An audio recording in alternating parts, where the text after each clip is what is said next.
নমস্কার বন্ধুরা, আমি সিদ্ধার্থ। বাংলাদেশ আবার জ্বলছে। বাংলাদেশে আবার অশান্তি শুরু হয়েছে। এক ছাত্রনেতার মৃত্যুকে কেন্দ্র করে আবার হামলা শুরু হয়েছে, আবার সেই ঝামেলা শুরু হয়েছে, আবার সেই অশান্তি শুরু হয়েছে এক ছাত্রনেতার হামলা সেরে। অশান্ত বাংলাদেশ মানে অশান্ত ভারত, বর্ডার এরিয়া, অশান্ত বাংলা। কেন বাংলাদেশে যদি কিছু হয় তাহলে ভারতের এফেক্ট হয়, কেন ভারত আর বাংলাদেশ একদম বর্ডার এরিয়া। তাই আমি এই মুহূর্তে নজর রাখছি বাংলাদেশের উপর, কিন্তু বাংলাদেশকে নিয়ে আমি একদম বলিস না।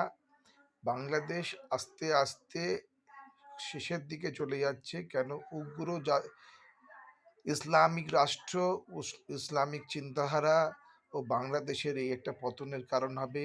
ভারতবর্ষ অনেক দেশ, বাংলাদেশকে শেষ করতে ভারতের কত সময় লাগবে না।